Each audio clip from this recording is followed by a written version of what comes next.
Thank you very much, Minister.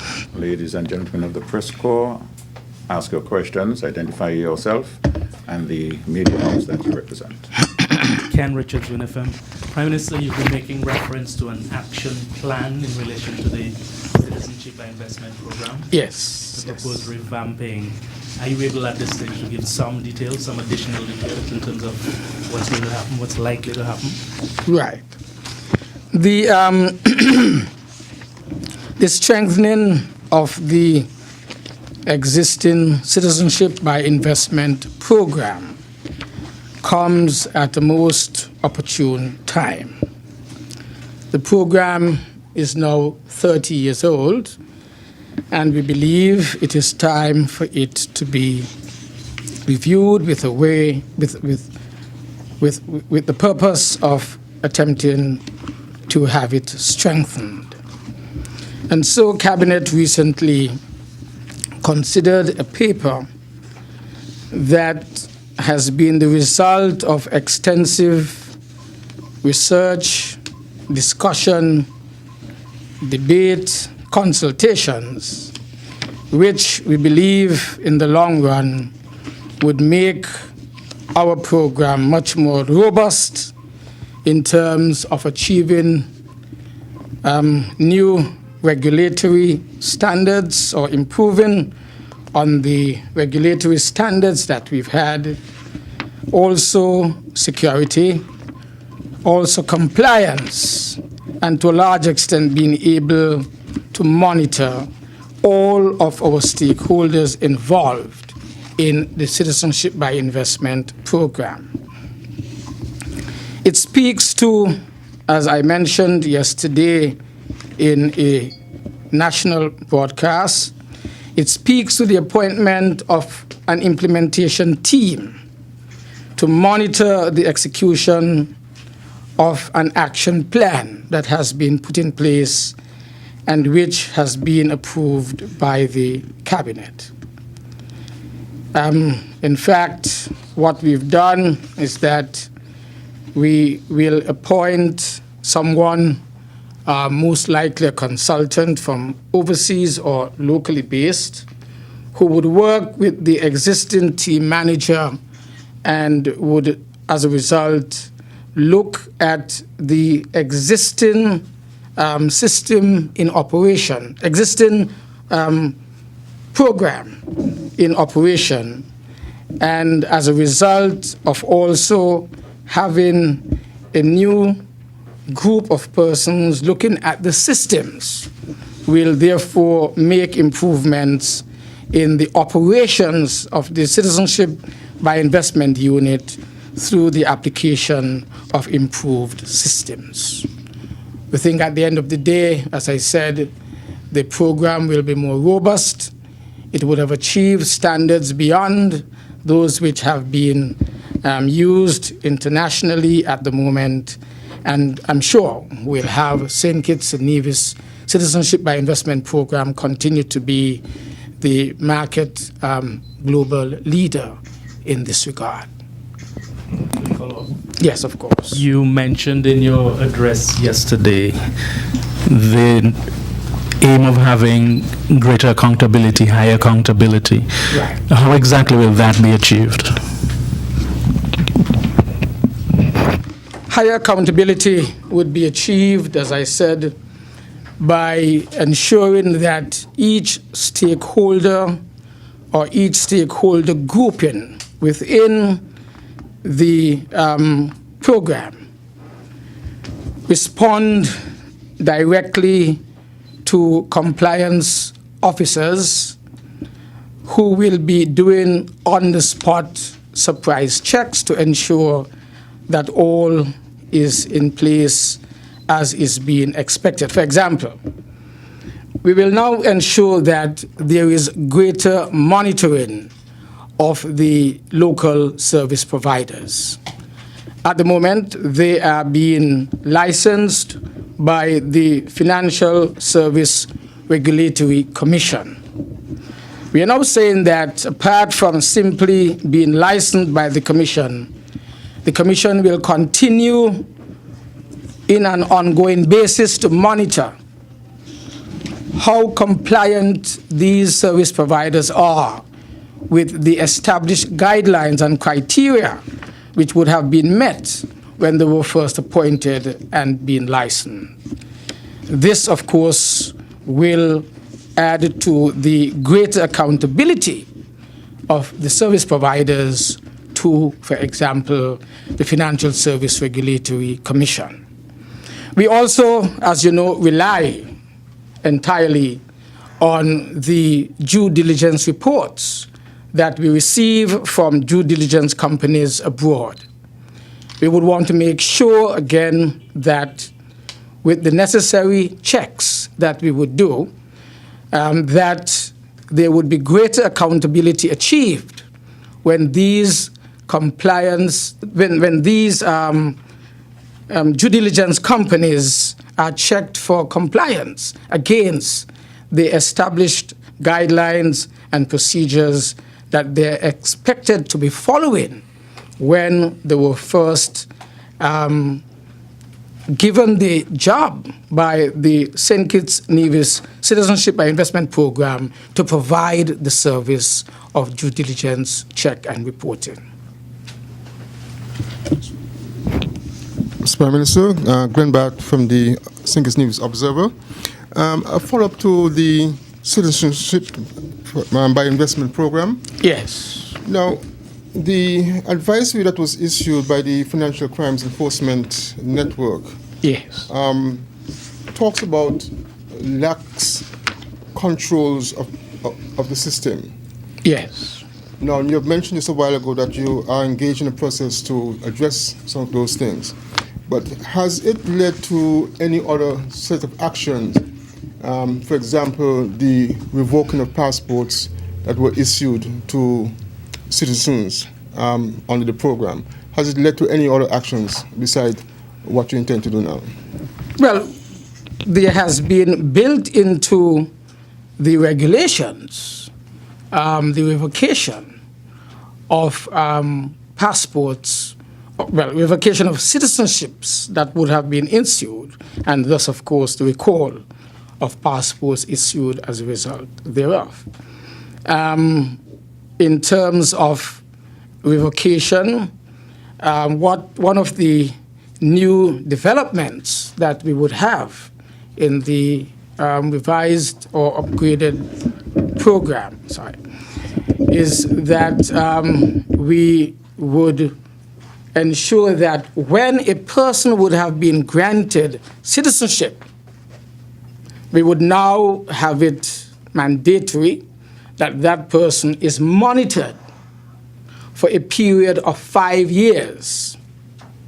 And if any time during that 5-year period, any crime, as is being described in the regulations, would have been committed, or if it is discovered that such a crime would have been committed before, then there is now strong legal basis for the revocation of citizenship and thus the recall of the passport. This would be an improvement on what it is at the moment. But you made mention of the FinCEN report with regard to FinCEN advisory with regard to lax, what was the term you used? Lax controls as to who may be granted citizenship. Right. This is an issue that we have because the two cases that were referenced in that report, as I said before publicly, would have been misleading reports. The first case was an Iranian who, it is said in the report, was able to obtain a passport after we had issued our own statement to the world that we were not processing Iranians. We, having checked our records and making reference to that in particular, realized that that person was issued his passport, but he had been a citizen since 2012, but received his passport in 2014 January, which is what is referenced there. Well, naturally, if a gentleman and his family have been granted citizenship, and the due diligence report is completely clean.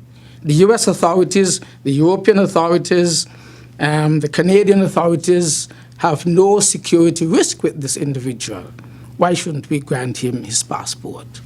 Even though, as I said, he would have really made the application for the passport after we had said in 2013 that no Iranians would be processed in our program.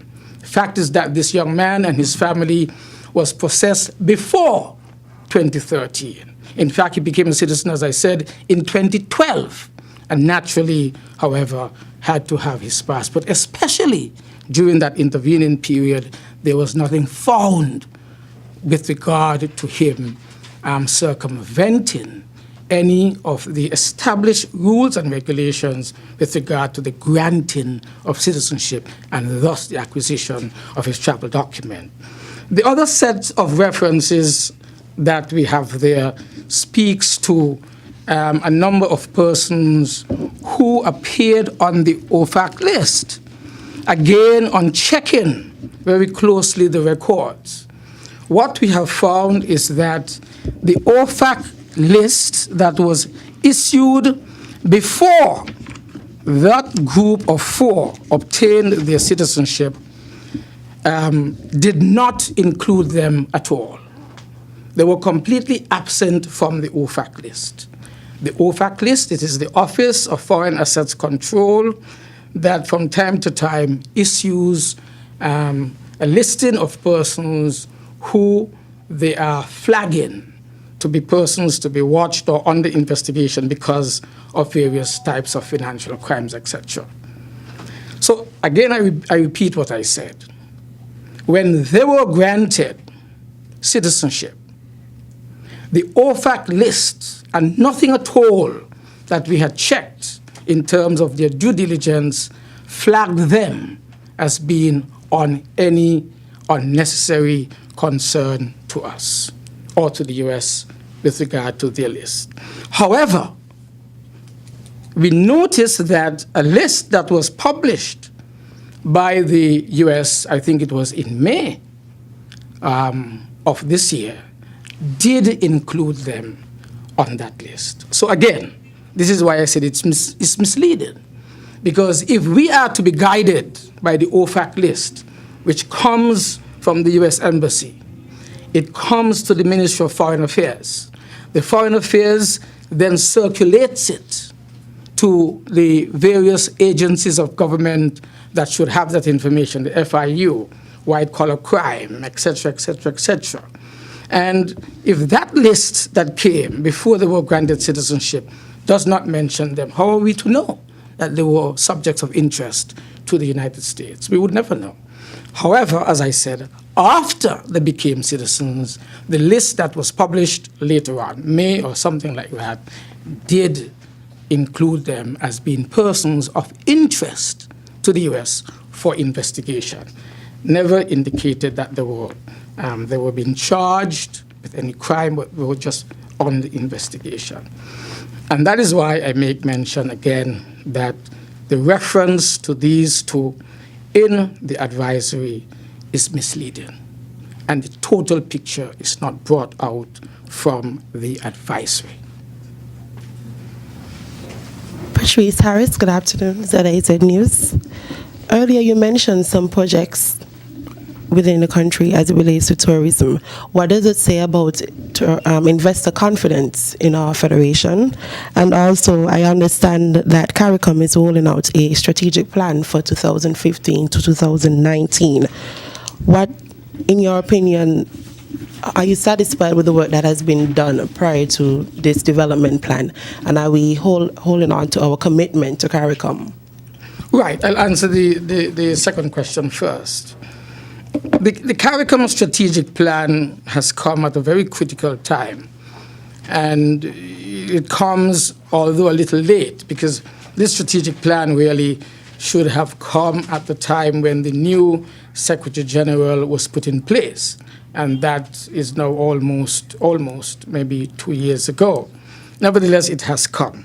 What it has done is that it has highlighted, I think, 11 areas of focus and attention that the Secretariat would pursue on behalf of the people of the Caribbean region in terms of, firstly, improving their living conditions, in terms of addressing the ongoing economic and financial crisis, in terms of fostering greater integration among the people of the Caribbean region. It speaks to functional cooperation, again addressing the issue of education. The fact that we have had a report 6 months ago prepared by the then leader of the CXC that education in the Caribbean region is not fulfilling its mandate. The fact that only about 40% of persons who enter first form in high school actually reach to the stage of doing CXC examinations. And further observing that those who actually, I think, pass and are accepted to go out into the field of work based on the academic qualifications that the regions expects is only just about 25%. So what it means, therefore, is that something is fundamentally wrong. It means that we have to do something because we have been told that we are spending enormous amounts of money with regard to the education sector in the Caribbean region, and we are not getting the returns that we expect from it. And so this is one of the areas that will be focused upon in the new strategic plan for the next 5 years. Similarly, areas that we've had some success, for example, health, health issues, HIV/AIDS, addressing chronic non-communicable diseases, mental illness, deaths from motor vehicular accidents, and these kind of things. These also are of great concern to us. Deaths in particular from gang cultures. I mean, these are concerns to us and will become the focus of attention again during the 5-year strategic plan. These are just some of the areas that we've decided to focus upon, and I think it has come at a very timely period indeed. In terms of the first question, the fact that we continue to chalk up millions of dollars of foreign direct investment and also local investment is a show of confidence, not only locally, domestically, but abroad. And that is what I think has made St. Kitts so attractive. 3 years ago, it went into a program to address serious financial situation and economic challenges.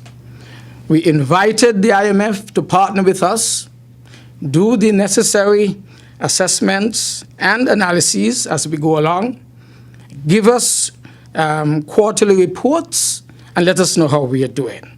3 years later, the IMF is saying, you have done marvelously well in turning around the economy.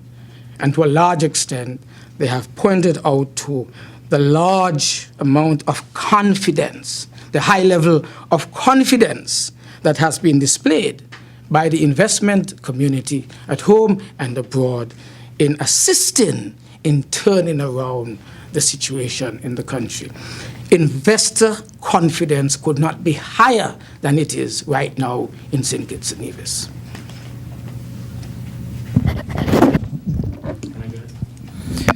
Prime Minister, really early loan repayment to the IMF. Yes. There is some speculation on just where those funds came from. Some clarification would be useful. I know...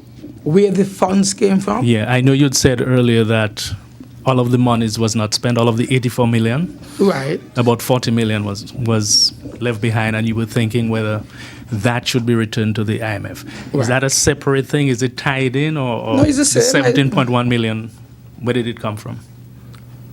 No, I think the last press conference I did mention after we had.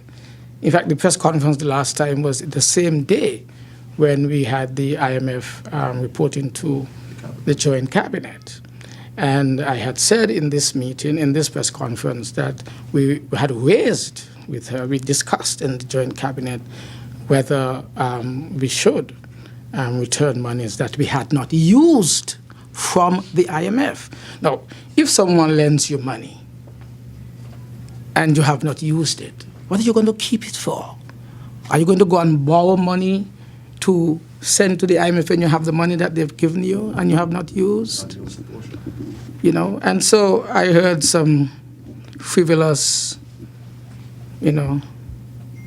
arguments out there in the press last night that where the money come from. We expect it to come from. Could only come from what was lent. The IMF loaned us money. We had secured a certain level of borrowing in order to facilitate the transitioning of the economy during the SBA. And maybe halfway through the process, we recognized that we may not have needed the money, but nevertheless, we said we would wait.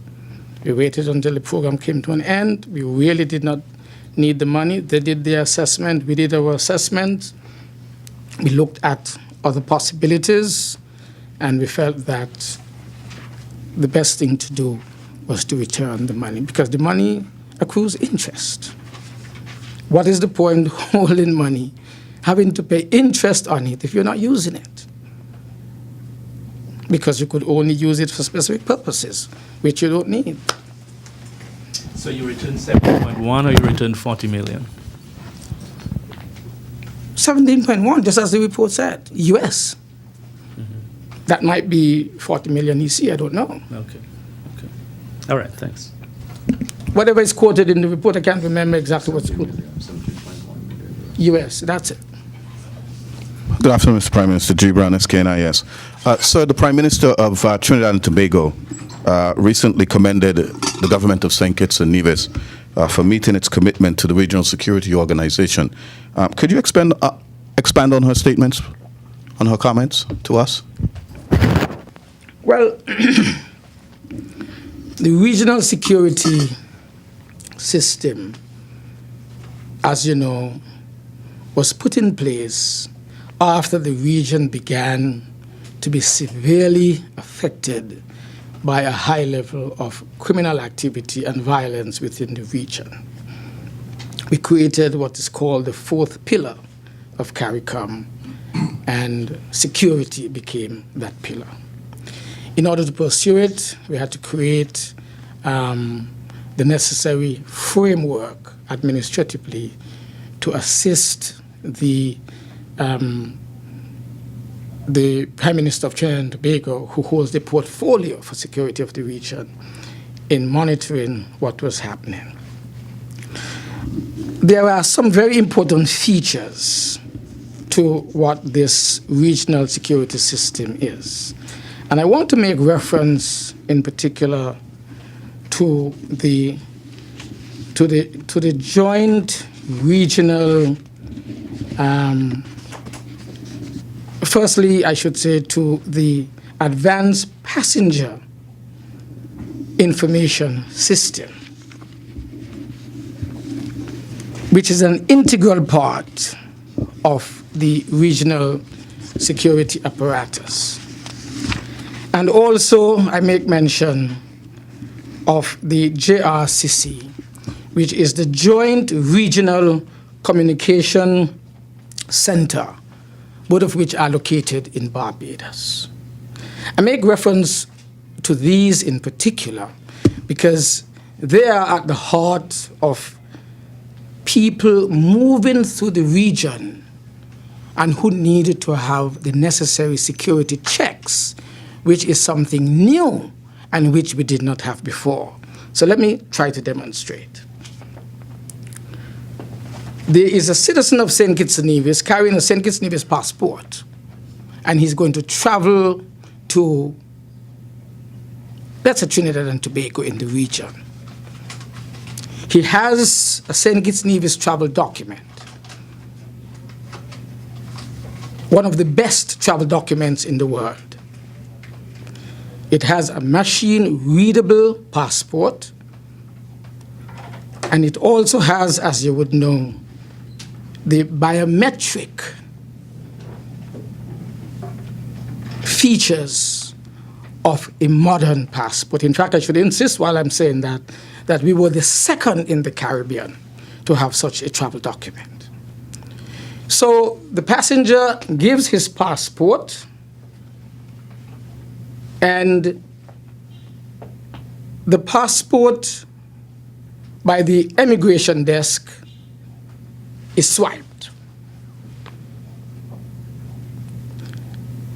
That swiping is really scrubbing against the database of Interpol, which we are connected to, and also against the database that has been created for the region.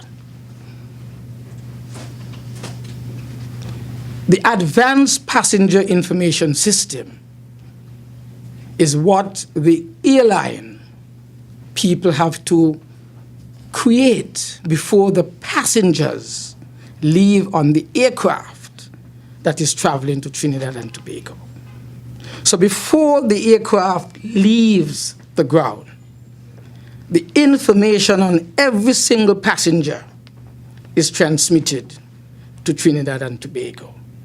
And they do their check against, again, their own Interpol database that they would have had there, and their own local and regional database. So that if this passenger is flagged,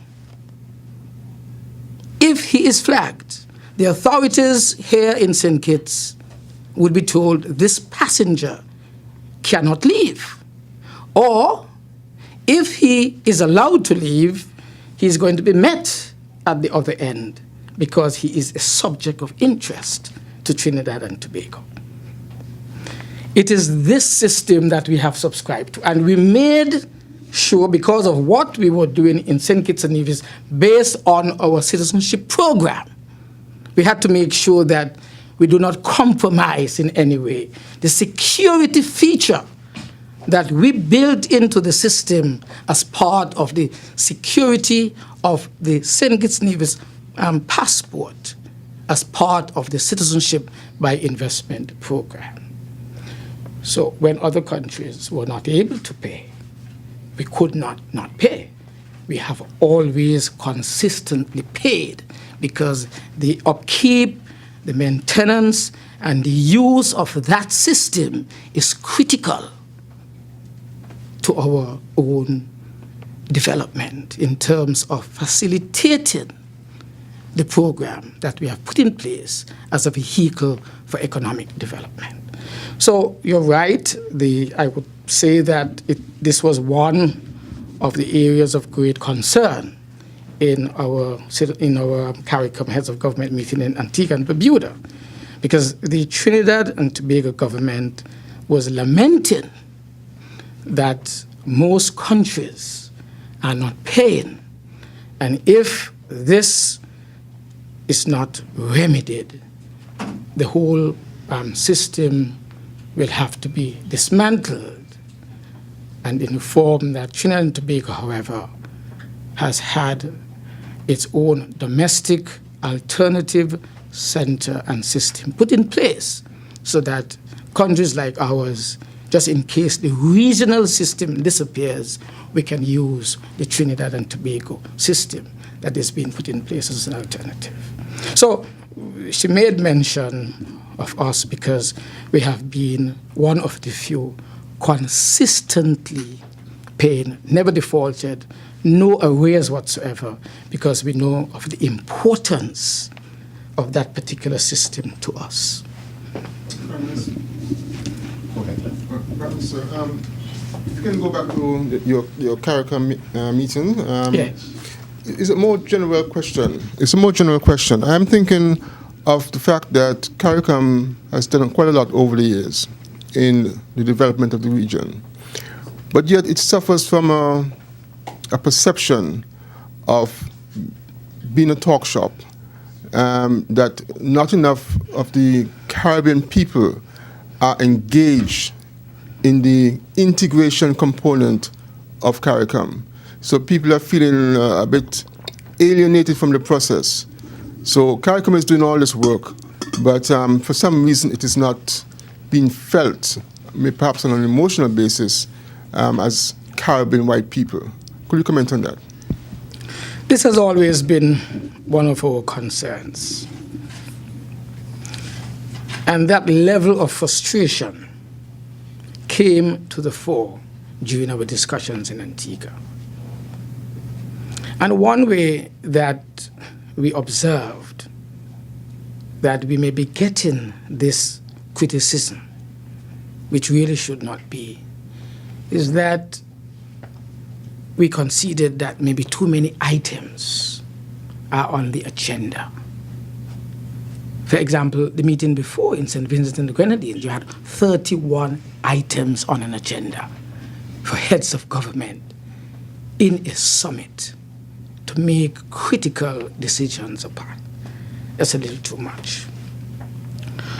When we had brought in a new Secretary General, this is one of the areas of concern. We had said, listen, we went into Guyana, into the forest, rainforest, and we had a retreat for 2 days. We said, let us see if we can attempt to understand what's really wrong. Why do people say these things? What it is among us and what we do that merits that kind of criticism. And that's one of the things we had said.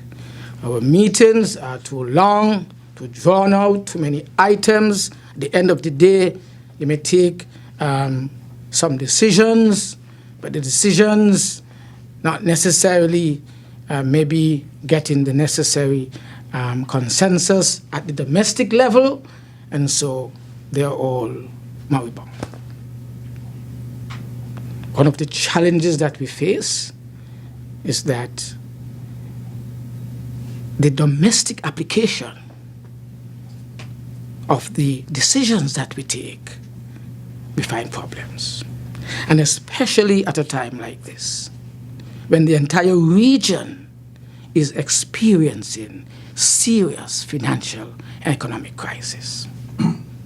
When, for example, we have given a commitment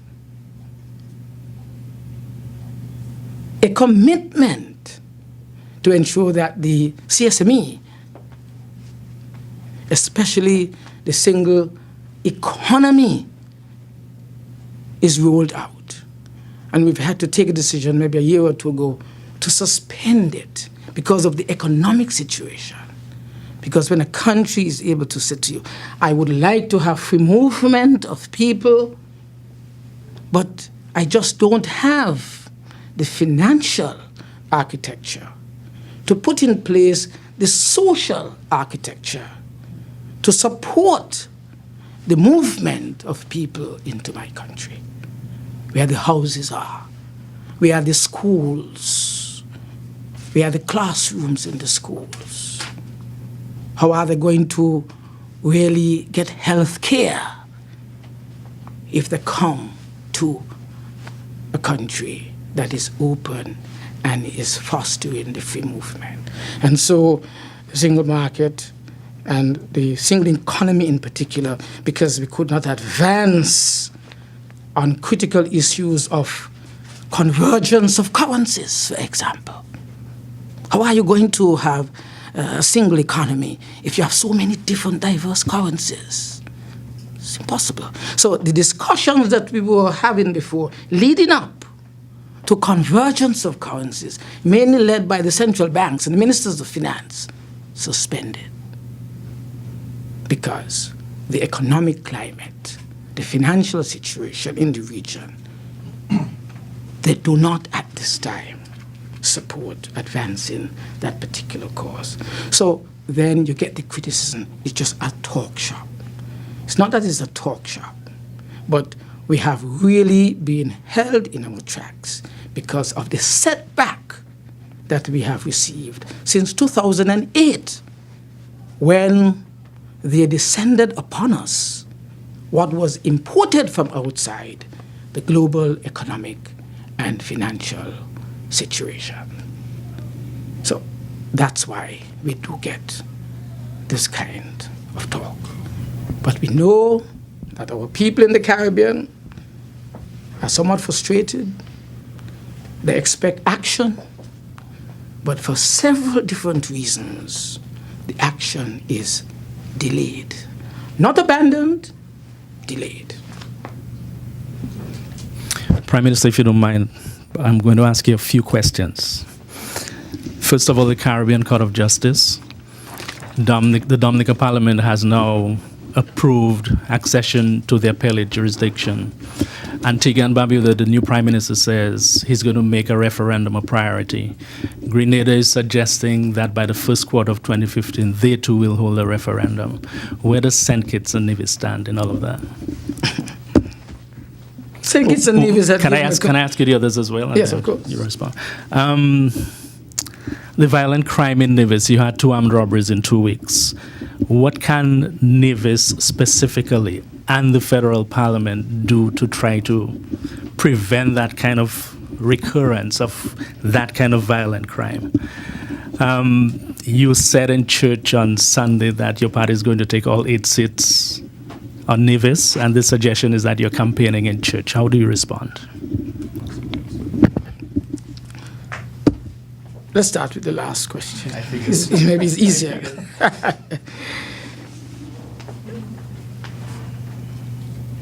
My statement in the church, it's a statement that is well known. The St. Kitts-Nevis Labour Party is committed to ensure that it retains all of its seats it has in Parliament at this time, and will go after and also have returned the other seats it does not have, 2 seats in St. Kitts. I make that reference because our new candidate in constituency number 8, which is a constituency that we don't have, is doing exceptionally well. And I'm really convinced that he will take the seat for the Labour Party. I think with the rejection of Sean Richards in Sandy Point, constituency number 5, the fact that he has become a non-leader, although he's still the leader of PAM, is a clear indication that he will lose his seat in Sandy Point. And I believe that the Labour Party will take the seat. And so making reference to that, didn't give a political speech, and made reference to the fact that the Labour Party is going to go after all 8 seats. I don't think that is campaigning in church. In fact, a good politician campaigns at all times. So you're admitting you're campaigning in church? I said a good politician campaigns at all times. I don't think I admit to anything. Welcome to my rescue here. You'll be my judge. The violent crimes in Nevis, I'm very, very disturbed about these. Violent crimes anywhere in the Federation disturb me. I think that the vigilance of the police and the commitment that we've had from the community in closer collaboration between the police and the community, that need to be reinforced. I want to encourage the men and women in the police force who, despite the challenges, continue to operate at the highest level. I think it's just yesterday I saw a posting that crimes again are 51% down. And so this is why these 2 incidents in particular are so stirring, glaring and attract so much attention and comment. But at the same time, in Nevis, 2 days ago, there was thwarted in a particular high-level operation jointly between the police and the customs department, a weapon allegedly that was used in homicides in the BVI was transported here, and after a thorough search as part of the sting operation, the weapon was recovered. I don't think very many people hear about this, but the police continue to do tremendous work. And so what needs to be done is greater cooperation, increased vigilance. We will not let our guard down. So until there is a reduction in crime beyond the 51%, nearer to zero crime at all in the country, then of course St. Kitts and Nevis could not sigh a relief. Until then, we continue to be vigilant at all times. Where St. Kitts and Nevis stands on the CCJ, we had given a commitment, especially when the new president of the CCJ had taken office, that St. Kitts and Nevis and Dominica would be the two countries that would go immediately, mainly because we did not have the entrappings of a referendum. You're aware of the challenges that we've had in our own parliament, where the opposition has refused to come to parliament, much less to discuss the matter of advancing towards the CCJ membership. And so that has been shelved. I've encouraged my counterpart, Prime Minister of Dominica, to go ahead and leave St. Kitts and Nevis at the moment. And so he has done so. And I commend him in this particular forum for achieving what I believe we all need to achieve, especially in the Organization of Eastern Caribbean States. Good afternoon, Teresa McCall from SKN Vibes. Mr. Prime Minister, are you in a position to indicate to us how much land from the land for debt swap has been sold, if any has been sold? I have not had any report that any has been sold. In fact, if I may say to you, the land for debt swap office has been established, staff have been identified, office is open. I know right now there is a request that has been made by the officials of the office to have the lands properly surveyed, because what we had before were just sketches and outlines of how much land could be involved. We're now asking that the land involved would be surveyed so that we know the exactness of the land, where the boundaries are established before sale can be pursued. So I'm almost certain that there has not been any sale, because as I said, only about 2 weeks ago I saw the necessary document asking the relevant officers of government in the Ministry of Sustainable Development to carry out the actual surveys. 1,200 acres. So how long do you expect this process to take? Well, because we've gone quite a bit of time without land being sold. So how long? Without land being sold where? You mean as part of the land for debt swap? Yes. Yes. So now. But why do you worry about that? Why not? Well, why? Why not? The whole idea is that, remember, the land for debt swap is land which we have said as a government we prefer to have development pursued by the private sector. The thing about it is that other lands are being developed, and we would not want really to get into a situation where there's too much land and so the price of the land goes down, or there is too little land and so it affects the market in the opposite direction. We think the right time will come when the land will be sold. But you were asking a question. Sorry to interrupt you. No, it's fine. Yes. Okay.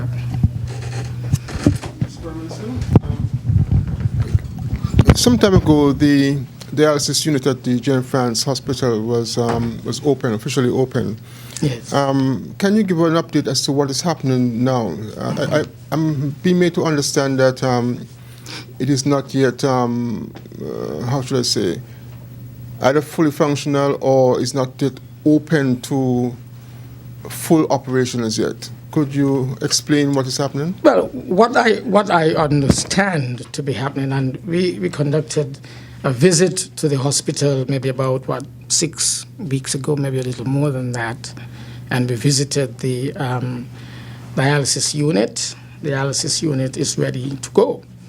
I believe that they would not have had any patient dialyzed as yet. But to say that it is not functional, I have not been informed of that at all. In fact, when I visited at that time, it was functional. I know that there was a problem, I understood, with the, should I say, the water treatment? I'm not certain if I'm using the right term, but then that has been properly repaired. I think there was a pump or something that had to be repaired.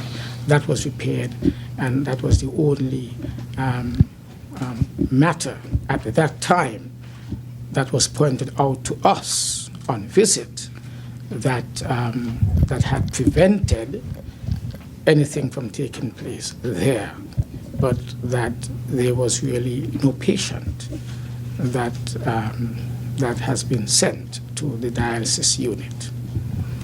As I said, this was 6 weeks ago. It was about 6 weeks ago. I am not certain if there is any other problem since then. Mr. Prime Minister, your government celebrated 19 years in office last week. Looking back, can you give 3 initiatives or accomplishments of the government of which you're most proud? Right. I think our housing revolution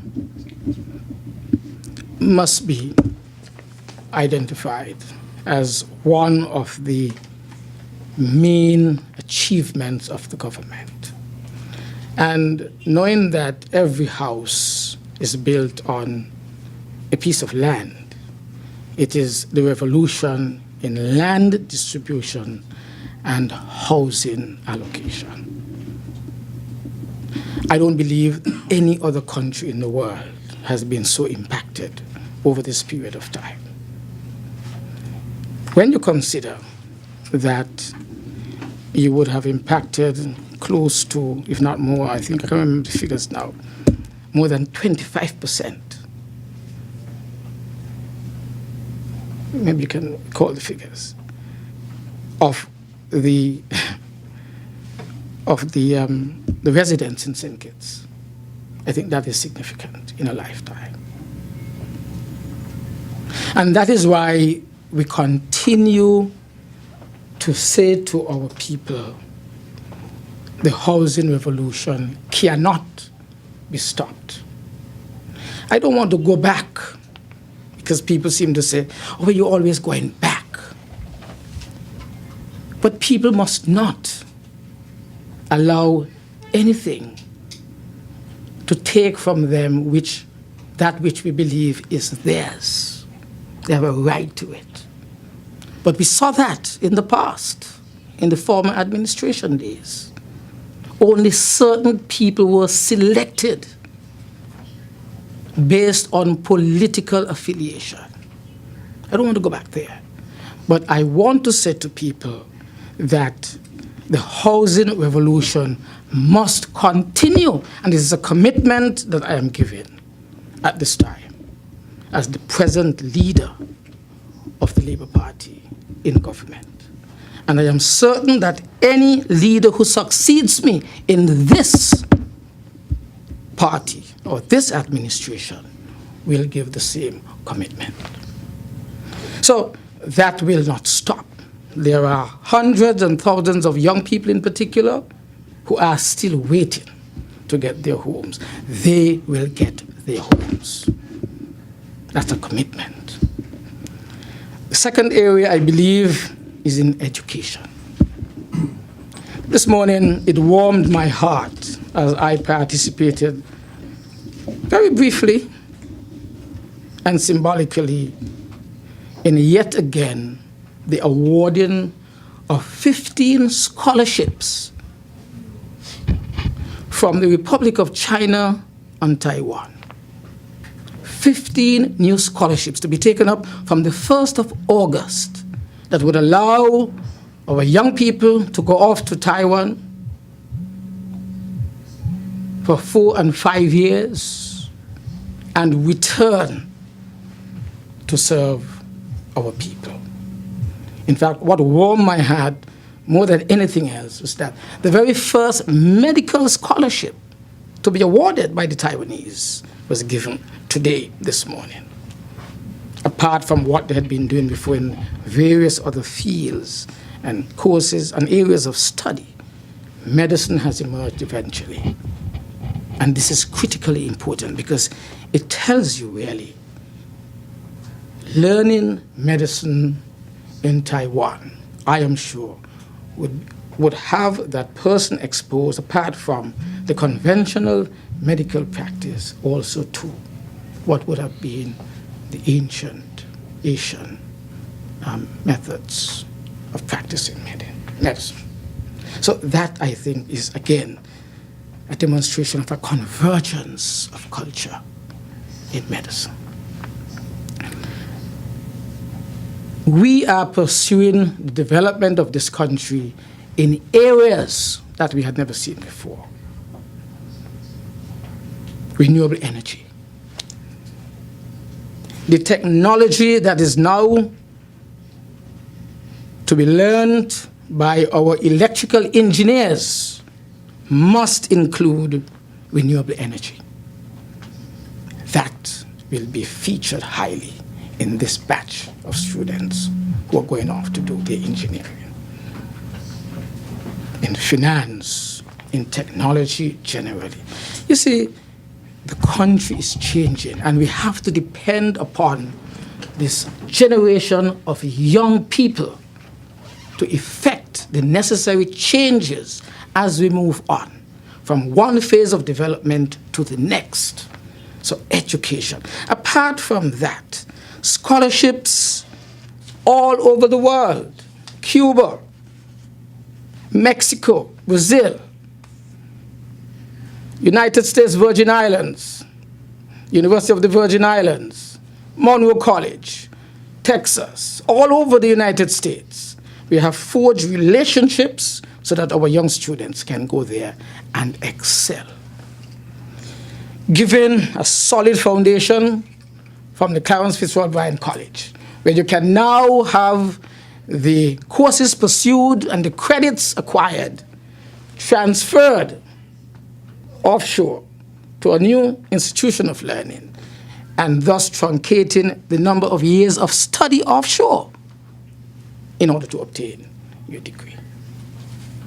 I believe that we have seen education, a revolution in education at all levels. Look at what we're doing with the new curriculum in our primary and secondary school. TVET, technical vocational education training. It has to be part of the emphasis on education today. Why? Because we have come to realize, I mean, I experienced it when I went to the grammar school back in 1965. Where although you went into a grammar school, which you would have thought would be the French and the Spanish and the Latin and all those things, You also had to do metal work. I had to do technical drawing. I can draw. I can draw a house, I believe. Technical drawing, woodwork, and metalwork. You had to do this. I think I did it for 3 years. Bart was there. Don't know if it was in his time. And so we recognized that we need to have skills inserted into the curriculum at the secondary and primary level again. Not just as it was in the grammar school in those days, but throughout the system. So that if a chap, for whatever reason, is leaving school at age 16, he has no CXC, because for whatever reason, he ran afoul of the teachers, ill-disciplined, slow, he would have acquired a skill nevertheless, so that he is marketable in finding a job. We've learned the hard way. We've learned it the hard way. That is why the PEP is in existence. If we had this before, PEP may not be in existence. Because now we have to spend over $1 million every week ensuring that people acquire skills that they can utilize in order that they can make a living in the face of serious economic and financial crisis. So education, housing, and the transformation of the economy.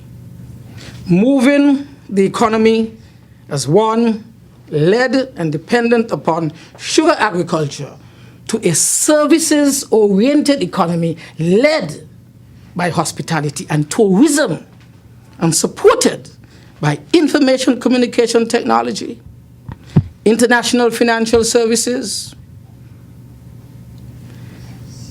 to a large extent, manufacturing, offshore education services, and diversified agriculture. We are still an agricultural country. This morning I met with the Japanese ambassador. I said, we need your assistance in helping us to develop our agriculture and expand it. We need your assistance. Last week, or it was this week, last week Saturday, I met with the New Zealand ambassador, presenting her credentials. I said, we need assistance in renewable energy, because they're very good in renewable energy, and in agriculture, especially livestock agriculture. So agriculture, diversified agriculture, is yet a critical sector that needs to be developed as we transform from sugar agriculture into services and other support sectors for the economy. The economic transformation, successfully moving from sugar to where we are, today now a leading destination where you have 11 flights of American Airlines on a weekly basis. 2 flights every week from London, US Air, and all the others who are coming, including Liat. This, I believe, is a tremendous show of success over the 19 years. So just one more question is related to, Yes. it's related to what you've just said. I'm talking about tourism. Yes. And I'm trying to find out, what is your strategy going forward now? You have been focusing a lot, I think, on building what's called high-end tourism. Yes. How successful has that been, and where do we go from here? Well, that, to some extent, has been successful. It has been successful, I should say. I don't think we are at the end of the road as yet, because we are just starting, basically. We've had a setback, as you realize, from the global economic and financial crisis and the prolonged recession. But we now see people coming back. And the levels, as you saw in the final IMF report, the levels are now returning to where we were before the crisis hit us in 2008, 2009, etc. So we will continue on that path. We are giving ample support to not only hotel-based tourism, but cruise tourism. The cruise ship sector is critically important for us to jump to that level. We believe that it is important. People who come on cruises, they get exposed to the destination, and then they make decisions to come back and spend more time here with us. The second pier is going to help us to scale up, again, the phenomenal increase in cruise visitors that we expect in this new thrust that we are making in tourism. And finally, in relation to that still, some months ago, CARICOM leaders and OECS leaders were talking about intra-regional travel, the difficulties that were being faced, both in terms of LEAT and also in terms of the cost of transportation.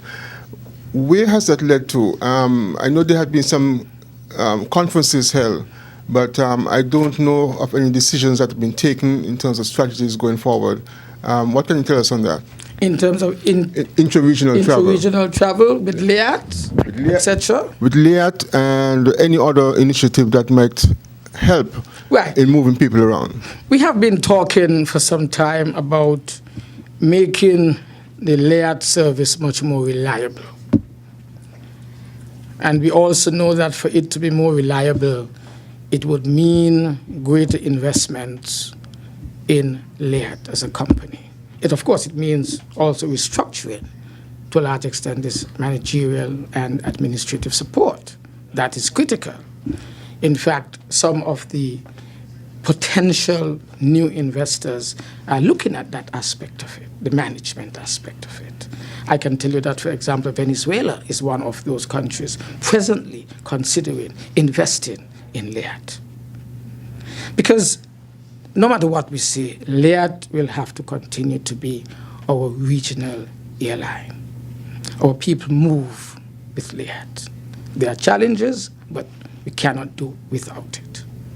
So we have to make sure that we tackle the issues and the challenges that LEAT present at this particular time. We also had been, a few years ago, we had been talking about travel by sea. And Trinidad and Tobago in particular had been talking about, again, reinvesting the travel between the islands using fast boats. I have not heard much about it recently, but it is not off the table, I am told.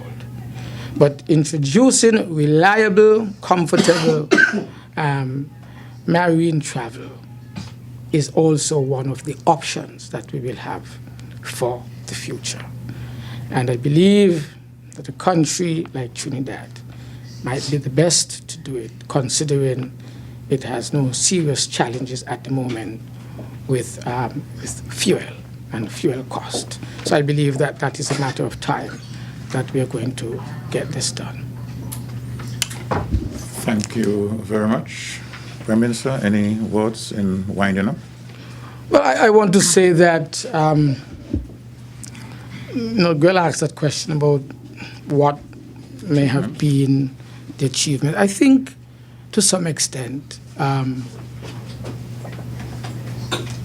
support of the public service is also one of the achievements that we should mention. In terms of ensuring that there is continuing high-level training in the public service, transitioning from what would have been an archaic public service system, sector, to one that is now much more modernized, where e-government is being encouraged at every level. Looking at the very improved systems that we've had, especially in customs, which is now much more business-friendly. Inland Revenue Department, we have just acquired the building that is across from the Inland Revenue Department, what is called the old John Gomes building. We are going to improve our services there. We have modern technological services and systems, but we want to make sure that the customer, the taxpayer, the persons who we cater to from the Inland Revenue Department are more comfortable in their surroundings and environment. These are some of the things that we're doing. The Treasury Department has also been highly computerized. New systems have been introduced. And to a large extent, I should have mentioned the transformation of the economy by the strengthening over the years of the Citizenship by Investment program, so that today it has become the globally leading program that is being emulated by both the developed and developing countries. These are some of the areas that I think I could also add on to that particular question, Gail. Thank you very much. And once again, we welcome Glenn Bart in a new capacity as representative of the St. Kitts and Nevis Observer. We thank listeners to Freedom FM and ZIZ Radio and television. And we invite you to join us next month or later this month for another monthly press conference by the Prime Minister, the Right Honorable Dr. Denzil Llewellyn Douglas. Good afternoon.